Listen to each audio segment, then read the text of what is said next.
शक्ति विश्व माता श्री रेणुका देवी की महिमा जो कि अपरंपार है। धन्य है वह माता जिनके गर्भ से सृष्टि के पालन करता भगवान श्री हरि नारायण ने परशुराम जी के रूप में जन्म लिया। रेणुका भवानी के भारतवर्ष में सैकड़ों शक्तिपीठ हैं, जहां पर माता ने अपने भक्तों को आनंद दिया है, भक्तों की हर इच्छा को पूर्ण किया है, जिससे माता को कुल स्वामिनी कहा जाता है। प्रिय भक्तजनों, भिंड जिले के जमदारा गांव में मां रेणुका देवी जी कैसे आई और मां रेणुका देवी ने इस जमदारा की पावन धरती पर कैसे कैसे करिश्मे किए, कैसी कैसी लीलाएं दिखाई, तो चलिए मां की इस मानसिक यात्रा में हम और आप सभी रेणुका मां के चरणों में चलेंगे। माता रेणुका जी की महिमा अपरंपार है और तो चलते हैं मां के चरणों में। देखिए, माता रेणुका जी का जन्म जो है, पूर्व जन्म का नाम है अदिति। मां अदिति ने सैकड़ों वर्षों तक भगवान शिव की कठोर तपस्या की। तब देवी अदिति की तपस्या से भगवान शिव ने प्रसन्न होकर उन्हें दर्शन दिए और कहने लगे कि हे देवी, आप आदि शक्ति के रूप में कन्नौज के रेणु प्रसेनजित राजा के घर आप जन्म लेकर 5 पुत्रों की माता होने का सुख प्राप्त करेंगी। आपके एक पुत्र के रूप में मैं स्वयं यानी भगवान श्री हरि नारायण स्वयं अवतार लेंगे, जिससे माता का नाम पड़ जाएगा एक वीरा। और आप पर श्रद्धा रखने वाले भक्तों की रक्षा करने के लिए आप जगह जगह पर आपके अनेकों शक्ति पीठों का निर्माण होगा और आप वहां आदि शक्ति के रूप में आप सदा के लिए वास करेंगी। और आप इस तरह आपके शक्ति पीठों में भक्त आपके दर्शन करेंगे। जी सत्येंद्र शाटी जी, आपको भी राधे राधे। मां सती शक्तिपीठ दरबार, आप श्री को भी राधे राधे।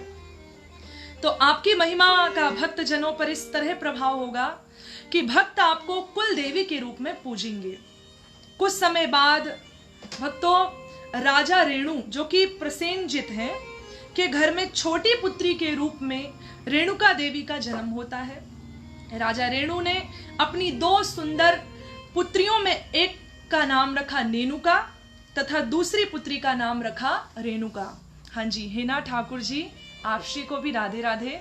मां सती शक्तिपीठ, जय मां रेणुका देवी जी। जी आप सभी जुड़े और इसे और शेयर करें। जी आप सभी को बहुत बहुत धन्यवाद, आप सभी को बहुत बहुत जय माता दी। और मां सती शक्तिपीठ दरबार देव, आप सभी को बहुत बहुत पुनः जय माता दी, जय मां रेणुका जी। तो बंधुओं भक्तों, इस तरह कहते हैं कि एक बार राजा रेणु ने अपनी दोनों पुत्रियों से प्रश्न किया कि वो किसका दिया हुआ अन्न ग्रहण करती हैं। तो राजा ने पूछा अपनी दोनों पुत्रियों से कि आप किसका दिया हुआ भोजन ग्रहण करती हैं, आप किसका दिया हुआ अन्न खाती हैं। तो जिसके जवाब में नेनुका ने कहा कि वह अपने पिता का दिया हुआ अन्न ग्रहण करती है, अपने पिताजी का दिया हुआ अन्न ग्रहण करती हैं। जबकि माता रेणुका ने जवाब दिया कि वह भगवान का दिया हुआ और अपने नसीब का, अपने भाग्य का अन्न ग्रहण करती हैं। तो रेणुका देवी के जवाब से राजा रेणु अप्रसन्न हो गए और उन्होंने रेणुका देवी को सबक सिखाने का निर्णय कर लिया। कुछ समय पश्चात राजा ने अपनी बड़ी पुत्री नेनुका का विवाह तो बड़ी धूमधाम से पराक्रमी राजा सहस्त्रबाहु से कर दिया और छोटी पुत्री रेणुका को सबक सिखाने के लिए रेणुका का विवाह एक सीधे साधे तपस्वी ऋषि जमदग्नि के साथ कर दिया। तो इस तरह राजा ने अपनी पुत्री रेणुका जी को सबक सिखाने के लिए क्या किया कि रेणुका देवी का विवाह एक सीधे साधे जमदग्नि ऋषि से कर दिया। अब देवी रेणुका राजसी ठाट बाट में पली थी क्योंकि राजा की पुत्री थी, फिर भी उन्होंने ऋषि जमदग्नि को अपना पति परमेश्वर स्वीकार किया और तन मन से उनकी सेवा करने लगी। ऋषि जमदग्नि और मां रेणुका अपने परिवार के साथ किसी कारणवश हिमालय से मध्य प्रदेश के जानापाव में आ गए, एमपी में जानापाव में आ गए। उस समय पृथ्वी पर दक्षिण क्षत्रिय राजाओं का आतंक, जो हाय वंशी क्षत्रिय हैं, मैं सबकी बात नहीं करती, तो ऐसी जनश्रुति के अनुसार उस समय पृथ्वी पर हैहय वंशीय क्षत्रिय राजाओं का आतंक और अत्याचार बढ़ गया था। तब सभी लोग इन राजाओं द्वारा त्रस्त हो गए थे, एकदम परेशान हो गए थे। ब्राह्मण व साधु असुरक्षित हो गए थे। धर्म कर्म आदि के कामों में हैहय वंशी जो क्षत्रिय राजा थे व्यवधान उत्पन्न करने लगे थे। मैं क्षत्रियों की बात नहीं कर रही हूं, मैं हैहय वंशी क्षत्रियों की बात कर रही हूं। किसी को तो इस तरह सारे जो काम थे बंद होने लगे, पूजा पाठ हवन आदि ये सब जो चीजें हैं ये बंद होने लगी। तब ऐसे समय में भृगु श्रेष्ठ महर्षि जमदग्नि पुत्रेष्टि यज्ञ संपन्न करते हैं और जिससे प्रसन्न होकर भगवान शिव ने वरदान देकर कहा, वरदान स्वरूप कहा कि उन्हें पुत्र प्राप्ति का वरदान दिया। कुछ समय बाद उनकी बहन रेणुका के गर्भ से, उनकी पत्नी रेणुका के गर्भ से उन्हें 5वें पुत्र के रूप में वैशाख शुक्ल तृतीया के दिन परशुराम जी का जन्म होता है। तो वैशाख शुक्ल तृतीया के दिन 5वें पुत्र के रूप में रेणुका जी के यहाँ परशुराम जी का जन्म होता है। परशुराम भगवान जो कि विष्णु भगवान के आवेशावतार हैं, पितामह भृगु द्वारा संपन्न नामकरण संस्कार के अनंतर राम जमदग्नि के पुत्र होने के कारण जमदग्नि और शिवजी द्वारा प्रसिद्ध परशु धारण करने के लिए उनका नाम पड़ गया परशुराम। तो इस तरह उनका नाम पड़ा परशुराम। अब सज्जनों होता क्या है, ध्यान से सुनेंगे सभी जो अभी इस समय देख रहे हैं, सब ध्यान से सुने। ऋषि जमदग्नि की पत्नी रेणुका एक पतिव्रता और पूर्ण आज्ञाकारी स्त्री थी। वह अपने पति के साथ पूर्ण निष्ठावान थी। महर्षि जमदग्नि जो अपने परिवार के साथ जानापाव में रहते थे, इसी पावन भूमि पर परशुराम जी का जन्म हुआ है। आइए हम सभी जानापाव की यात्रा भी करेंगे। सज्जनों जानापाव जो है, जानापाव से 55 किलोमीटर दूरी स्थित है। महेश्वर नगरी में राजा सहस्त्रार्जुन का राजमहल था, जिसके द्वारा ब्राह्मणों पर अत्याचार किए जा रहे थे और उन अत्याचारों से दुखी होकर ऋषि जमदग्नि ने अपने कुल गुरु, आश्रम के शिष्यों एवं अपने 5 पुत्रों के साथ, धर्मपत्नी के साथ, रेणुका जी के साथ भिंड जिले के जमदारा गांव में आकर अपना निवास स्थान बनाया। वो वहां आकर रहने लगे। सज्जनों भगवत प्रेमियों, जमदग्नि ऋषि ने जमदारा आश्रम से होकर सिंधु नदी तक एक गुफा का निर्माण कराया। आश्रम से होते हुए एक सुरंग सीधी सिंधु नदी पर जाती थी, जहां से रेणुका माता कच्चे मिट्टी के घड़े में जल भरकर लाती थी।